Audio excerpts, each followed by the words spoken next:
Happening now, Chautauqua County's executive responding to criticism of his American Rescue Plan spending outline. Plus, the latest on a kidnapping trial that's set to get underway in the next few months. Well, if you haven't broken out that pumpkin spice or even those light sweaters, you might need to as fall air continues. We'll talk about it in detail next as the news at noon starts right now. Live and on demand, this is WNY News Now. This is WNY News Now with live breaking news. One person was hurt after a vehicle struck a pedestrian crossing the street in Jamestown today. Police, fire, and All-Star EMS responded to the corner of West 4th and Washington Streets just after 10 a.m. Crews on scene say an older gentleman was on the ground receiving treatment by first responders. He was later taken via ambulance to UPMC Chautauqua Hospital, and it's unclear if the driver of the vehicle involved will face charges. We'll work to provide updates on this story online at WNYNewsNow.com. Chautauqua County's executive says he's not going to get bogged down in the weeds as he takes criticism from two mayors in the county about his American Rescue Plan Act spending outline. Thank you for joining us for WNY News Now. I'm Justin Gould. The Republican County Executive P.J. Wendell is responding to Democratic mayors Jamestown Mayor Eddie Sundquist and Dunkirk Mayor Willie Rosas' comments that they are frustrated his plan to spend $24.6 million allocated by the federal government didn't include projects in either of the county's two largest population centers. Both cities received American Rescue Plan money themselves, with Jamestown getting more than $28 million and Dunkirk $11 million. Wendell says he spoke with the mayors prior to his spending plan's passage on Wednesday, saying he holds monthly meetings with leadership from all towns, cities, and villages countywide where concerns could have been brought up. That monthly call was actually weekly, then bi-weekly, with every mayor and supervisor in Chautauqua County. Some participate, some don't. Unfortunately, the city mayors have not been as engaged as other municipalities through their own belief or their own prerogative. But in every week, now every month, we have these discussions.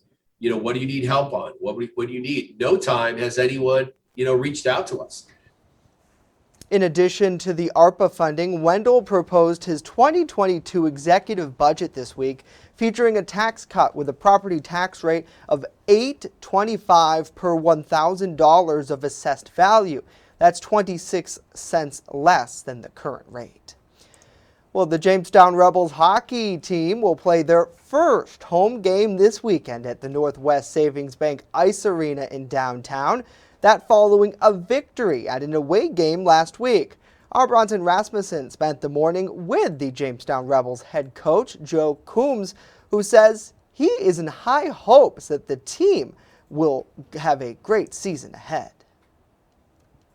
We got a whole new group. We have no veteran players, so it's a brand new group with very little experience. So it's a challenge, but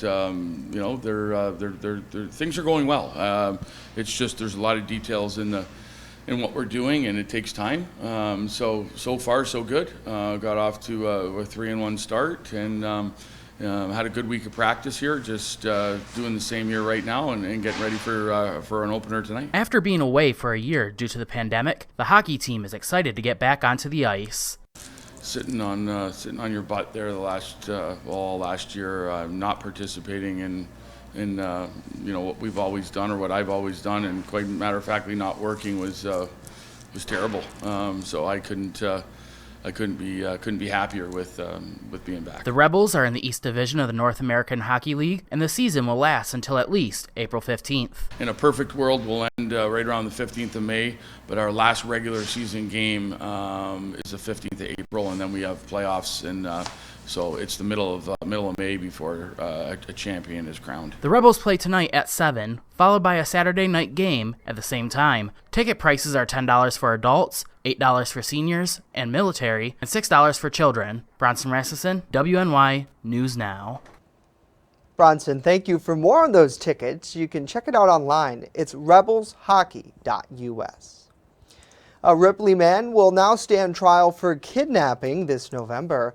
A Chautauqua County court clerk tells our Matt Hummel that jury selection in the trial for 22-year-old Isaiah Fuentes will start November 5th. Fuentes faces a 9-count indictment related to the alleged assault and kidnapping of a victim last year in Ripley. Since then, Fuentes has been charged in separate instances in that village. He's currently at Chautauqua County's jail, held on $2.5 million cash and $5 million property bail. Well, a long-time fall tradition here in Chautauqua County is set to take place on Sunday. Our Dante Roberts joins us live now with more on what's new this year with the Bust-Eye Apple Festival. Hey, Dante. Justin, the Bust-Eye Apple Festival is returning this year after it was put on hold due to the pandemic. This year, the Bust-Eye Historical Society, who puts on this annual event from 11 a.m. to 5 p.m. at their site on 3443 Lawson Road, is switching things up a bit as they welcome the community back. Well, there's a big change this year because usually we have our vendors on the road and on the part of the firemen's grounds. We're all going to be on our grounds this year around our buildings. We have over 100 vendors and demonstrators that so far are signed up, and more are coming. They keep contacting me saying, do you have space? While Judy Schultz, the financial secretary for the Historical Society, says it is difficult to say what exactly each vendor is doing, she expects that there will be a variety of things for everyone. We have a couple bakeries that are coming. We have candy makers.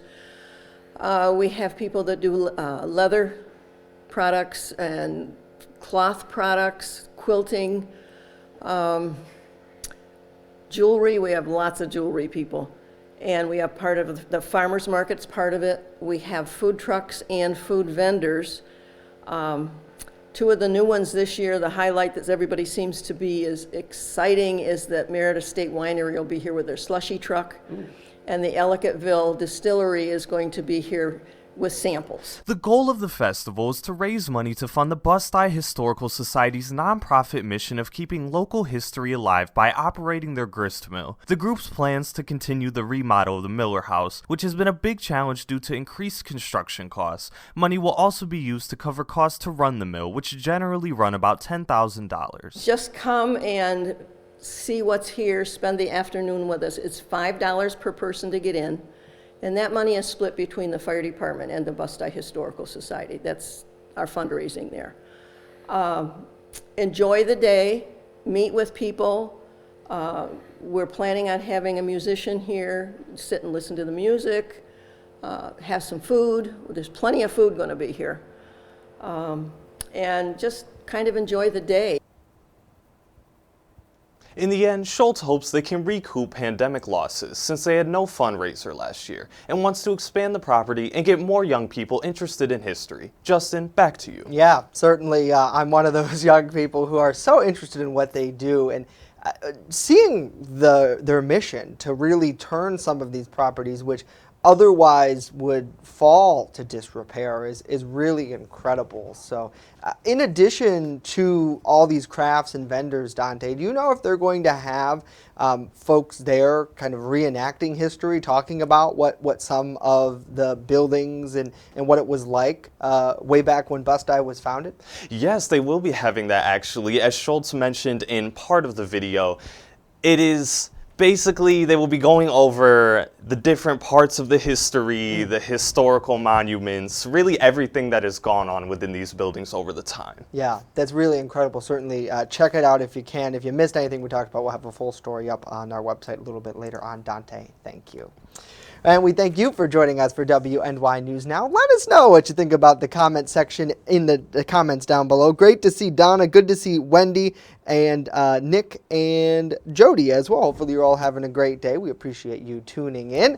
Got to give a shout out to Mr. Hunter. Thank you for letting me use your tablet because I forgot mine today. So Dakota's beautiful, beautiful tablet out there. A lot of people, sir, looking to the skies this weekend especially for things like the Bust-Eye Apple Festival. And I know today it looks like it's going to be beautiful out there. Oh, it is an absolutely beautiful afternoon out there. Live look over the Randolph Peaches and Cream Skycam shows you those clouds have moved away 60 degrees with a southwest wind of 10. It still will be breezy out there today, so keep your eyes on that. There still will be a stiff breeze through the afternoon. As we talked about, we have some lake effect rain showers that have developed basically this morning, or basically last night and through this morning. Now that lake effect rain is mainly focused towards the Buffalo metro area. So if you're going up to the Buffalo metro area today, just be aware you may run into a couple lake effect rain showers. But the southern tier in northwestern Pennsylvania is going to stay dry for the afternoon only.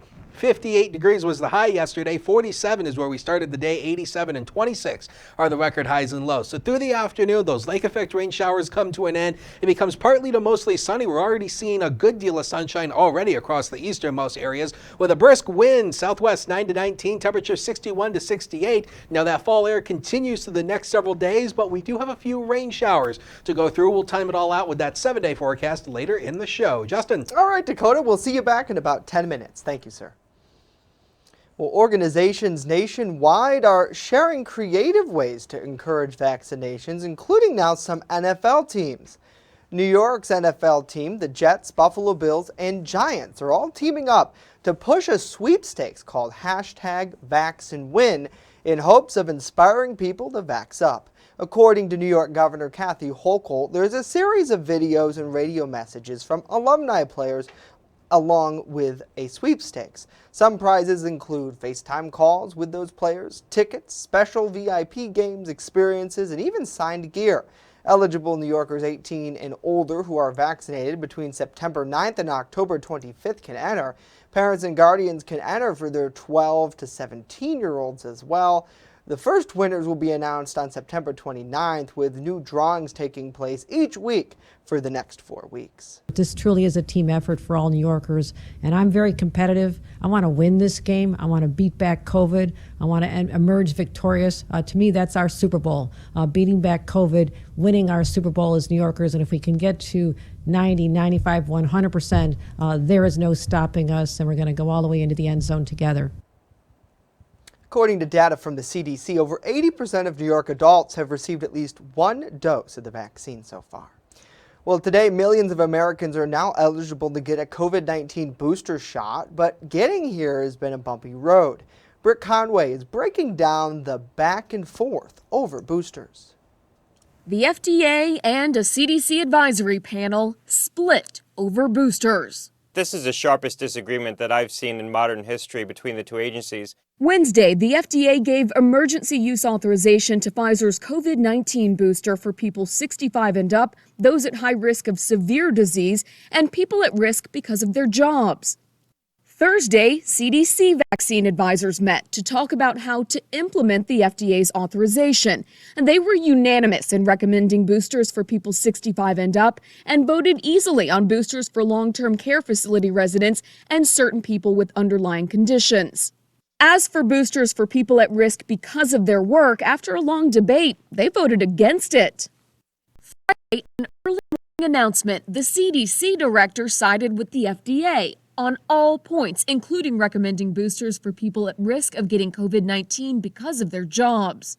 A former FDA commissioner says this kind of back and forth over boosters could have been prevented. You might want to have a different process, and this should have been thought out from the outset. Perhaps we should have brought these two agencies together and reimagined a different kind of process where they work together from the outset to come up with unified recommendations. And I think as we go forward and plan differently for a pandemic, we might think differently about how we deploy a vaccine in the setting of a public health emergency like this. I'm Britt Conway reporting. Britt, thank you. Coming up, a lot more to tell you about what an audit of the town of Randolph found officials were doing incorrectly. And later, we're off to the Humane Society for our Pet of the Week segment. Stay with us as WNY News Now continues on this beautiful Friday afternoon.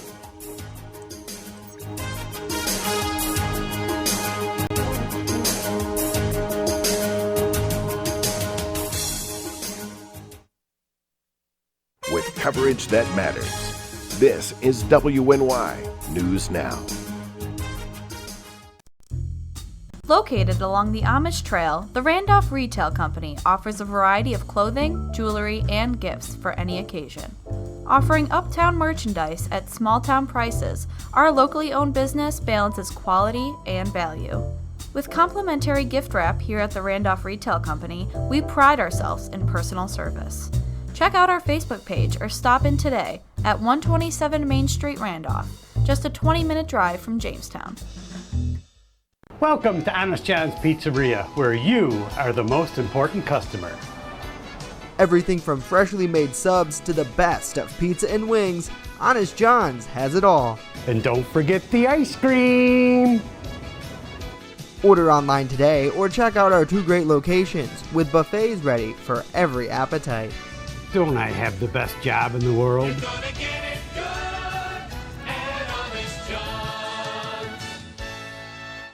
EagleZip.com is your local one-stop shop for all of your home and business computer needs. Located on Fluvan Avenue Extension, just outside of Jamestown, EagleZip.com sells and services all brands of desktops and laptops, as well as servers and network equipment for your business. All new computer sales include transferring your data from your old computer, plus a 2-year warranty. Call EagleZip.com today. Stop by EagleZip.com today and let us make computers easy for you. Looking for a new career? New Directions Youth and Family Services is hiring and hosting open interviews on Wednesday, September 29th from noon to 4. We have a wide variety of job openings, from direct care staff to cooks, receptionists, RNs, on-call staff, and more. Learn more at fosteringgood.org. You're watching WNY News Now, where coverage comes first. The deadline to register to vote is just 2 weeks away. The Chautauqua County Board of Elections are reminding voters about the upcoming deadline prior to this fall's November 2nd general election. Commissioners say new voters will have to register before Friday, October 8th. Those 18 and up will need to fill out a voter registration form that could be downloaded on their website, votechautauqua.com, or by calling them directly. Additionally, forms are available at any local town, village office, city office, library, or post office. Voters who have a New York State driver's license could also do it online. Registered voters who need to update their address will need to do so before that deadline too. If they don't, they would be required to vote via a provisional affidavit ballot, which will be canvassed after the election by Board of Election officials. Well, a New York State Comptroller audit of the town of Randolph's Town Justice found issues with the court's fine and fee reporting methods. State Comptroller Thomas DiNapoli released that finding yesterday. While the comptroller says officials accurately recorded, deposited, distributed, and then reported fines and fees in a timely manner, the justice did not ensure that computerized case records were updated. The town has since agreed to periodically review those pending reports and compare that computerized case info with those on paper. Furthermore, the comptroller explains the clerk will work appropriately to report to agencies in a timely manner. Well, senators are still working on their $3.5 trillion budget reconciliation package, and Democrats are addressing one of their top priorities in a new way: immigration reform. Our Washington correspondent Matt Knadler explains. After the Senate parliamentarian ruled a path to citizenship for the estimated 8 million undocumented immigrants could not be included in the Senate's reconciliation package, now a new push. Democrats on the Senate Judiciary Committee are working behind the scenes this week to include other, more narrow immigration policies. We intend to get that part done. And I think there's a way to address the parliamentarians' concerns. Sources familiar with those talks tell us that could include focusing more on the registry process and eliminating other procedural barriers instead of creating a direct pathway. The previous proposal allowed for Dreamers, TPS recipients, and essential workers to achieve lawful permanent resident status. But reconciliation is a budget tool, meaning Democrats will have to find a sort of an economic link to include any sort of immigration reform. Believe me, we're not going to let the matter drop. So we're pushing ahead with another proposal. Meanwhile, other senators are shoring up one of President Biden's top goals, the American Families Plan, hundreds of billions of dollars for home and community-based services. The seniors, they get skilled care in the nursing home. We want to make sure that people can get the same kind of care, skilled care, in a home-based setting. Pennsylvania Senator Bob Casey has introduced legislation that would invest in home care workers and expand access to quality care for seniors and people with disabilities. More than 820,000 Americans are currently waiting for HCBS care. They don't want to be limited to just the choice of a nursing home. As those talks continue, a bigger challenge for supporters of the plan, courting moderates who say the $3.5 trillion price tag is simply too expensive. In Washington, Matt Knagler reporting. Well, those looking for fish fries this weekend, you're in luck, as the Frewsburg Fire Department's hosting their Fall Fish Fry. Dinners are available this Friday from 4 to 8, and then tomorrow, Saturday, from 5 until they're gone at the Frewsburg Fire Hall on West Main Street. Each meal's $14 and includes a fresh, hot fish fry with all the fixins: coleslaw, french fries, a roll, and tartar sauce. This is a drive-through only dinner and a first-come, first-served basis with no pre-sales or reservations.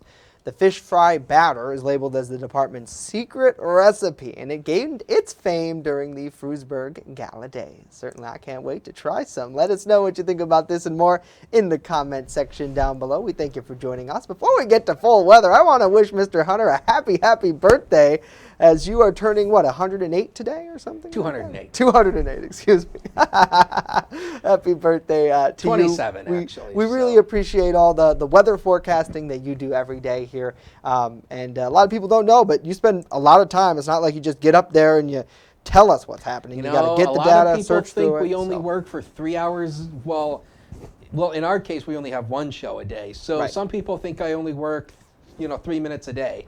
Right. No. You're here in the morning working with me, and then in the afternoon too, working on your website, weather, and we give Dakota other duties too. That's for sure. We all have other duties, right? Lots of duties.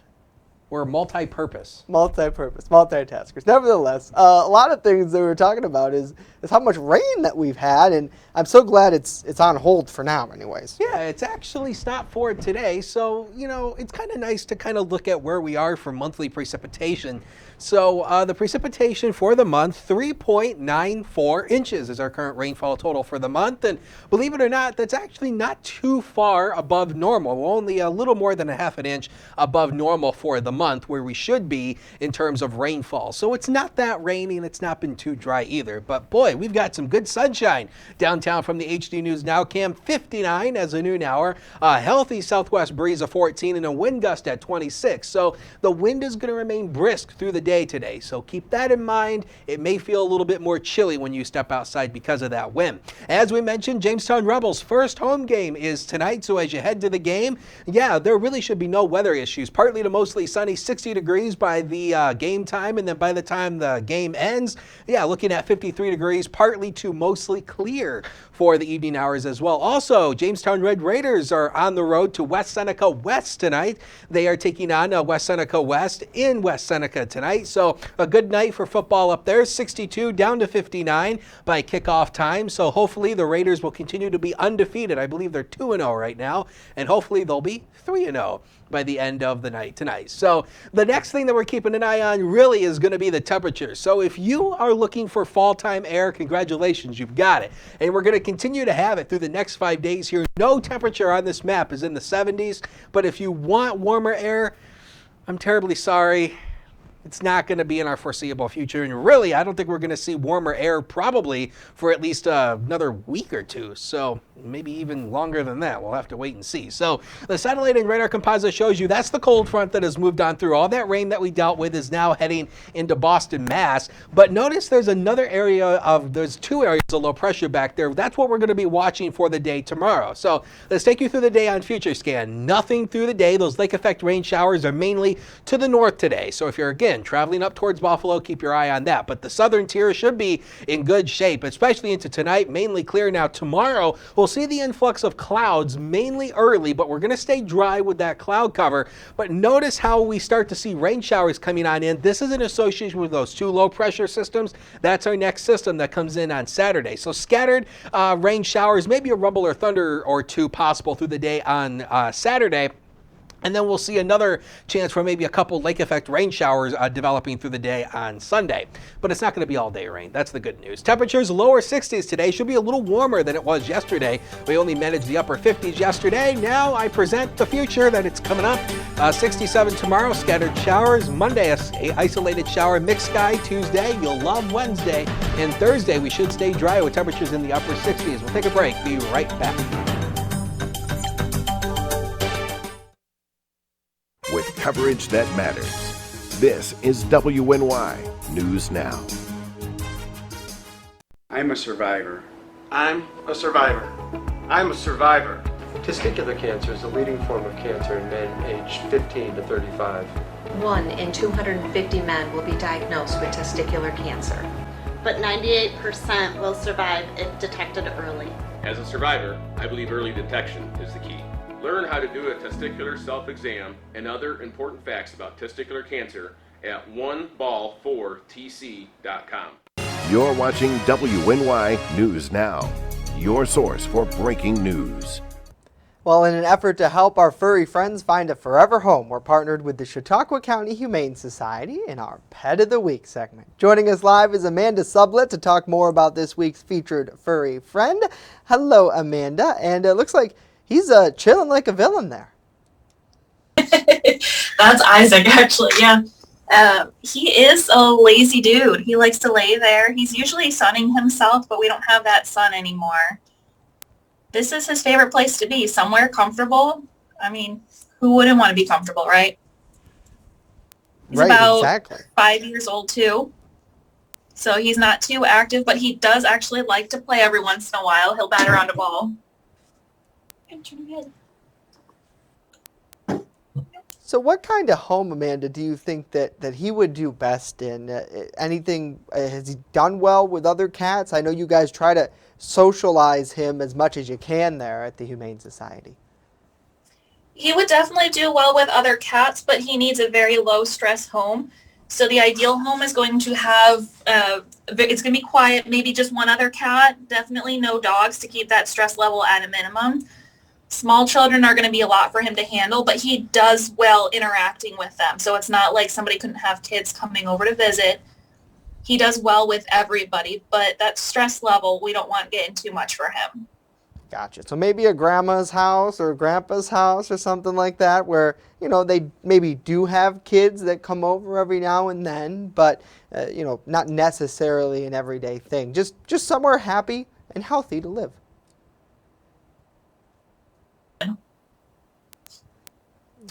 So again, to learn more about our friend, it's so easy. You can log on to chqhumane.org to visit Isaac Flutternutter.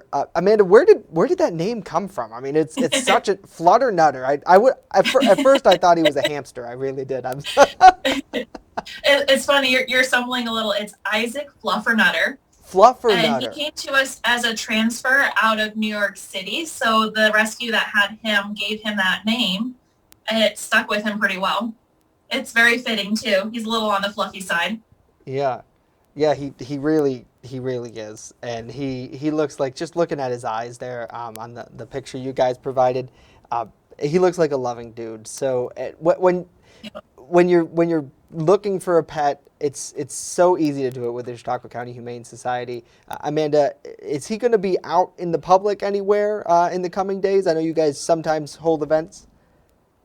Yeah, we actually have another mall adoption opportunity tomorrow from 12 to 4 at the Chautauqua Mall. He's going to be there hanging out with us. I actually have another friend if you have a second to take a peek. Yeah, please do. This is Jem. She's going to be coming too. She's very sweet and social, but she's lounging for nap time. She also loves attention, and she's, I believe, 6 years old. She's just hanging out up here because she gets a little extra stress with too many cats. So as well as her, we want her to be as happy and healthy as possible. Absolutely. So again, if you have time tomorrow, amid all that is happening in Chautauqua County, stop over at the mall, and you'd love to see these guys. And of course, Amanda, if somebody has questions, the easiest thing to do probably is contact you guys and set some appointment up to come in and see them. Yeah, exactly. Don't be afraid to ask. Yeah, can't hurt. All right, Amanda, Brian, thank you both so much for today, and for our furry friends, of course, we'll have another featured guest this time next week. Well, that's it for us today. Of course, news continues 24/7 at WNYNewsNow.com. Have a great weekend. Enjoy yourself out there. Dakota and I are back on Monday.